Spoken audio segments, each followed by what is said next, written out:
Mary Beth Long is an American foreign policy expert, entrepreneur, and foreign U.S. government official. From 2007 to 2009, Long served as a Senate-confirmed Assistant Secretary of Defense for International Security Affairs, ISA, the Office of the Secretary of Defense, responsible for policy for the Middle East, Europe, and Africa. She was also the first woman ever to be appointed as chair of NATO's high-level group, the highest level responsible for NATO's nuclear policy, and reporting directly to the Secretary General of NATO. Mary Beth Long is joining me on the Capital TV show from the University Club, Washington, D.C. Mary Beth Long, former Assistant Secretary of Defense, it's a pleasure to have you again after the success of the interview last year. We did it with you, so you are most welcome. My first question will be quoted from the Washington Post. It said in a headline, "The Pentagon begins a very American process of post-war accountability and rebuilding." What does it mean? Well, I think one of the things that we're going through, and it's very public and a little difficult even for Americans to see, is the questions from our legislative body to our military about the planning and the disconnect, perhaps, between the administration saying that our post-war, post-Afghan war was a success and well planned, and the view of the population and much of our legislators that perhaps it was much too messy and left way too many Americans and allies in a lurch. Not only the allies on the ground, but our allies who were there with us. Yeah. So do you agree that that should be happened, and these mistakes must be taken in consideration before it happened? What this top official in the Pentagon would do before that this disaster occurred? Well, I think one of the things that they are pretty critical about is the lack of planning, and even to the extent there was planning, that it was grossly inadequate. It was either the advice of our military was not followed, or it was very poor advice. So their question is going to be, was it good advice? Was it followed? And in any event, we can't allow this to happen again. So let's find out what the problems were, and then we need to correct them. With our presence in Iraq still very much in flux, we can't afford to have the questions and the problems that we had in Afghanistan if and when we withdraw from Iraq. Another quote from the Hill, a headline reads, 5 lessons Afghanistan teaches us about Iran. I will select one of these lessons, which says it is time to stop nation building. What is your view on this? I think that's incorrect. What we need to figure out is, if we're going to go in and take out an enemy, it is going to leave a vacuum. How we fill that vacuum, whether it's by ourselves or with allies, you can call it nation building, you can call it democracy building, you can call it state building, whatever it is, it's still a vacuum. And we have to figure out long term how we're going to do that so we don't end up leaving too early, staying too long, but something is in place that does not destabilize the region. And so far, we have not been able to figure that out. Do you think that someone has to resign? I do. Who exactly? I think a number of people need to be held accountable for the problem, regardless of how we got here. We left American citizens behind. For the first time in our history, we have left Americans, and we're almost a month now, and very few Americans have returned, number one. Equally as bad, we have left people we promised to bring home, not because they're good people, but because they're good people and because they helped us. We have left them behind. And to this day, no one can tell you when they will be coming home, how and when they will be planned, and how they will be planned to be met here in this country. And that is breaking a promise. And once you start breaking promises as a country, your credibility is gone. And we cannot allow that to continue. Someone has to resign. Since you were a high official with the Department of Defense, a story in the Washington Times said that the Pentagon is lessening the requirements to make documents accessible to the public. This could result in security breaches. What can you tell us about this new policy? Well, the new policy, I think, is designed to have a process that does provide more transparency and less secretiveness. There's been a lot of years of complaints that the Pentagon is too secretive. So it's trying to strike a balance. Interestingly, the Russians are doing the exact opposite. The Russians are saying, you know, too much is going out and we're going to clamp down.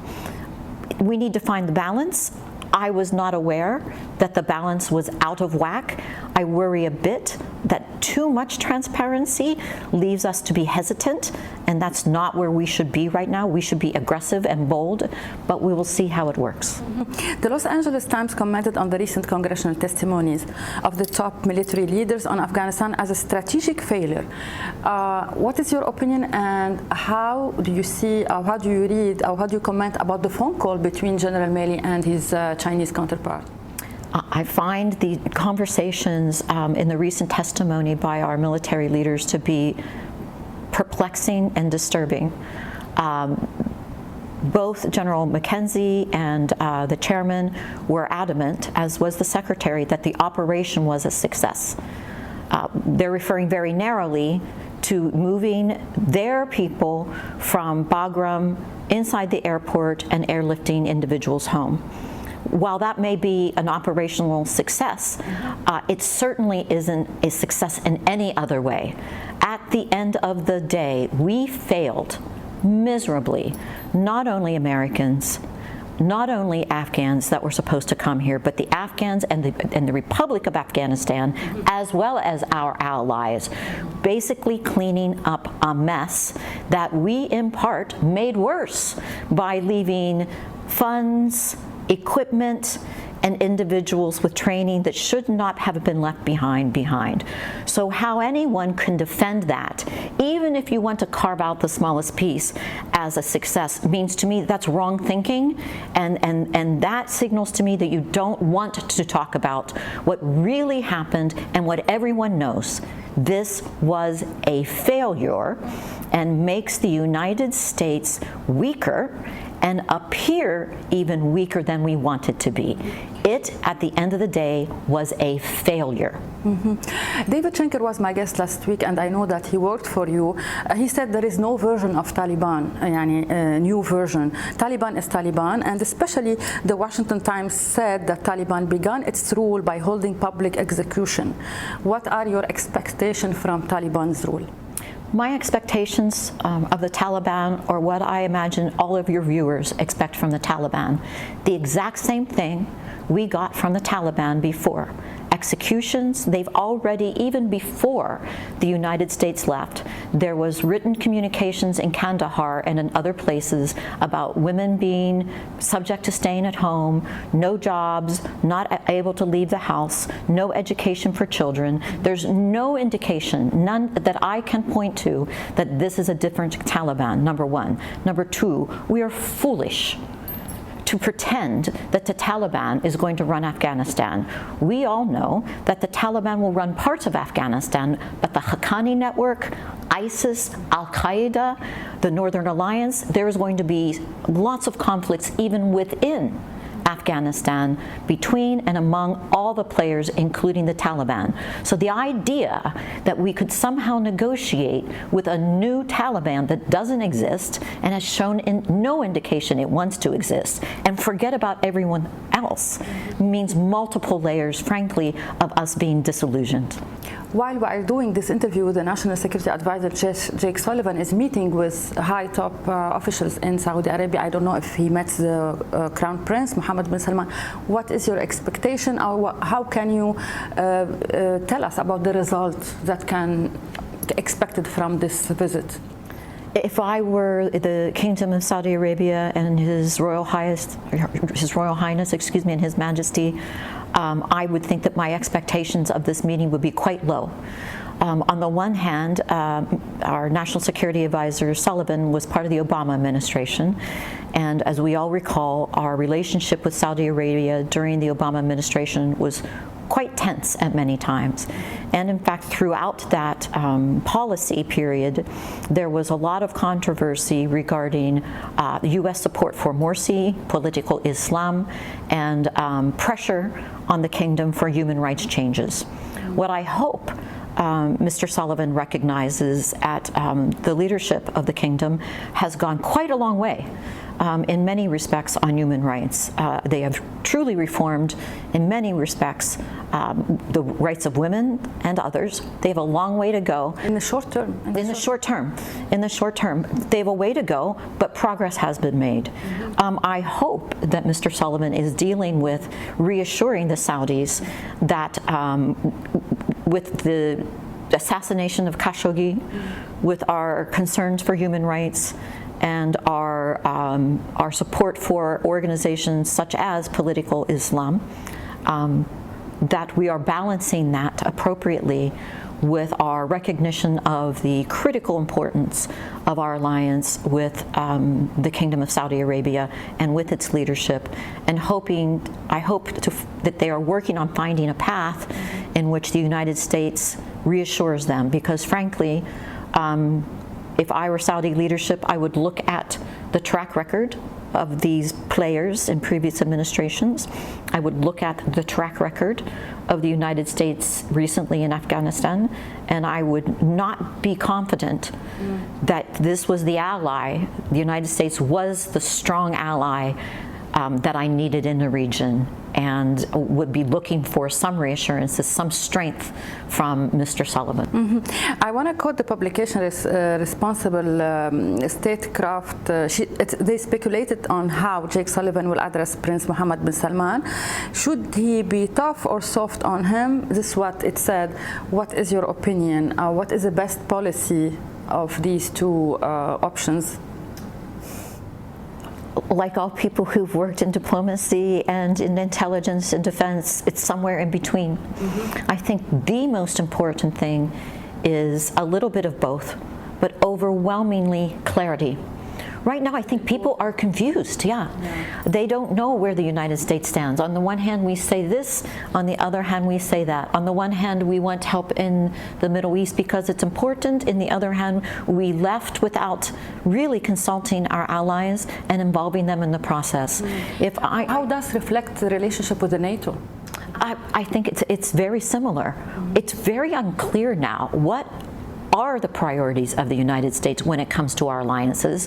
We've heard about COVID, we hear about climate change, but what NATO and what our allies want to know is, where do I fit into your military, your defense, and your foreign policy agenda? I need clarity. And then I can do what's best for my people. Everybody knows it's your own country first. President Trump got a lot of heartburn for that, but at the end of the day, nations follow their own best interests. And if I were Saudi and my neighbors right now, I would say, look, I know what my best interests are. I don't understand, United States, where you are on all of this. I want clarity. And with that, I will be soft with you, I will be hard with you, but I need clarity on where you are. You have very good contacts with Egypt. Will the Biden administration sour the relationship with Cairo regarding the questions of human rights? I hope not. Inshallah, we have learned that President Sisi, the Egyptian people and the institutions have really come a long way and are trying. The successes from a military standpoint and the difficulties from a military and defensive standpoint that Egypt has undertaken in the last decade have been formidable, and they have done really tremendous work. I think they have come a long way in attempting to minimize the impact on innocent civilians and peripheral players. I think they have really focused and shifted their, at least their defense and their internal conflicts with the terrorists and others, to really focus on those who are dangerous and try to keep the population out of it. We need to do much more together to help the economy and to get jobs.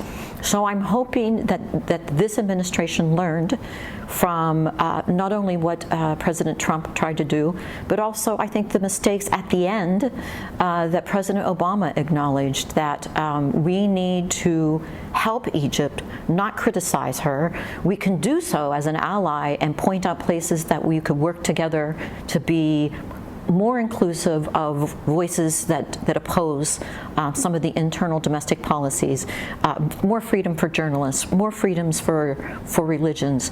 But we could do this together versus this antagonistic relationship we had during previous years with these similar leadership in our national defense apparatus. Madam Secretary, concerning the situation inside Iran, the New York Times quoted on Iranian officials saying that the future is not promising since the Iranian youth are increasingly leaving. How can you explain this sentence and what's going on there? Well, I think one of the things that the Iranian regime has, the previous regime, of course now we have a very new one, realized that was with all the demonstrations that went on months longer than the Iranian regime had anticipated. For all the demonstrations, even walking around the American and Israeli flags and the postings in social media of young people dancing to Western music and the crackdowns, and that young people, the future of Iran are leaving. They're looking for a way out. They realize there's no room for them in this dictatorial dictatorship. It's brutal. Mm-hmm. It's brutal. I would pray that the IRGC, which seems to have certainly one sector of control, and the mullahs on the other, are looking very carefully at one another, saying in 15 to 20 years, when this population of young people have to be earning, they want to have jobs, they want to have dignity, that they're either going to be outside our country or in, and better that they are in, and that they adapt themselves accordingly. Where are we on the negotiation with Iran regarding the nuclear program? I don't think we're anywhere. There is absolutely no reason, from my point of view, for Iran to give ground. She has advanced her enrichment programs. She has expanded her enrichment programs. She has expanded her missile programs. There's very little benefit right now to the Iranians becoming part of the JCPOA. And what they're asking for in return, which is sanctions relief and economic relief, they're getting some of that, frankly, from China. So for them, I think they will string this out until they get to a nuclear threshold where they have sufficient material, maybe haven't weaponized it, but can in short order, and then they will negotiate. But right now, frankly, very little is impeding them from moving forward, and the economic pressure that they were under, the severe economic pressure that they were under, appears to be negotiable with the Biden regime. So I don't think we'll get anywhere anytime soon. Mm-hmm. Your Excellency, any thoughts on the first anniversary of the Abraham Accords? I think the Abraham Accords is something that is very much underestimated in what is already accomplished and what it can accomplish. The idea of using even the term Abraham reflects what we all share, which is our legacy of our father Abraham. But the idea that the commercial sector has always looked for ways for Israel, for the United States, for the Kingdom of Saudi Arabia, inshallah, but the UAE, Bahrain, and others to do things together. We don't have to love each other in the defense and military world, although we've always worked together very, very well. But in the commercial and cultural sector, it's time for us to understand each other better. And I think there's a tremendous future. And I hope that this administration really builds upon it. Madam Secretary, what can you say on the UAE getting very soon the first squadron of the F-35? I think that is frankly, I think it's terrific. I think it's later than it should have been. I believe the UAE deserved that some time ago. Unfortunately, it got involved in politics. It got involved in the balance between Arab capabilities and Israeli capabilities with the qualitative military edge, the QME. That has been worked out with the normalization of relationships between the UAE and Israel. That issue has largely gone away. I'm looking for this to be an opportunity for us to really provide our neighbors in the Gulf, the Saudi Arabia, UAE, Qatar, Bahrain, Oman, Egypt, one of the most important, with all all of the equipment, the training, and the cooperation that they need to face the mutual threats that we have. Al-Qaeda, ISIS, indigenous threats, and we can't do that unless we're willing to trust and share. I want to ask you about the meeting in Riyadh between a Saudi official and the Qatari ambassador. Are the two countries right now going to reconcile? I think it's difficult to say that they'll fully reconcile. I think that this was a very important signal that particularly the Kingdom of Saudi Arabia is moving in important ways in that direction. And I think it's baby steps. And each step is an opportunity for people to realize, we're moving too fast, or we're moving too slow. But it's a very welcome thing. And frankly, the leadership of the GCC nations right now, I think, are exactly the right people at the right time with the right skills to really solidify the GCC into a bloc that functions more independently and more in its own best interests than ever before. And I only hope that they take advantage. You were in the CIA a long time ago. How do you see the informations between UAE and United States regarding combating terrorism, and especially the latest list on entities who are involved in terror attacks or they fund terrorism group? Actually, my understanding is that it is better than it's ever been before. More importantly, not only has our intelligence exchanges with the UAE enhanced tremendously, and they were very good to start with, but the Israelis will tell you, I was speaking to a very senior Israeli Major General just Tuesday, and he said that the exchange of information between Israel and the UAE is quite good on mutual threats, and not just the UAE. That really one of the benefits of the Abraham Accords is that a recognition by many of the countries that information sharing on mutual targets of interest, mutual threats, both terrorism and Iran, is certainly a win-win for all the players in the region. According to Defense News, the United Arab Emirates and the UK recently signed a memorandum of understanding on artificial intelligence, and also the next day the UAE Tawazun Economic Council signed a memo with the UK Ministry of Defense to strengthen cooperation in defense, research and development. Any comment you can say in regard to this policy development? I think one of the things that the Emirates has done, and I speak to them because I'm most knowledgeable, the Tawazun Economic Council, and there's actually a Tawazun Fund, is being very aggressive, very forward-leaning in not only investing in, but developing its own technology, including artificial intelligence, including counter-drone, including space-based defense and security mechanism, and establishing memorandums of mutual cooperation, but also looking for R&D, research and development, mutual and cooperative manufacturing. They are really internationalizing, not only just for the United Arab Emirates, but for the region.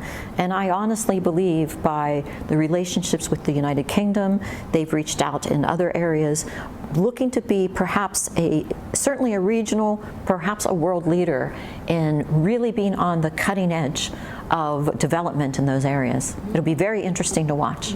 Now we are witnessing Expo 2020. It's a huge event during COVID, after the pandemic. How do you describe this achievement? I think it's going to be absolutely thrilling. It's going to be, first of all, the first conference, the first gathering of its kind. 200 countries are participating. Really.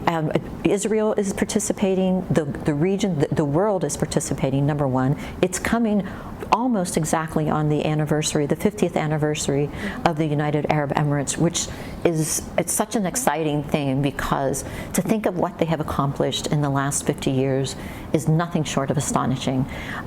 But also the vigor, the excitement of technologies, of incredible new research and development in agriculture. It's a positive space. revolution. It is. It's going, but it's not only going to be look at these things that we've done, but I think it's also going to be a showcase of this is where we're going.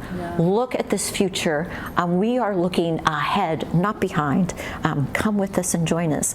And to have that to be in the Gulf is just, you can tell how thrilled I am. I think it'll be very exciting. Extraordinary. Madam Secretary Mary Beth Long, I thank you so much, former Assistant Secretary of Defense. You are most welcome. Thank you for being on our channel. Oh, shukran, it's always a pleasure.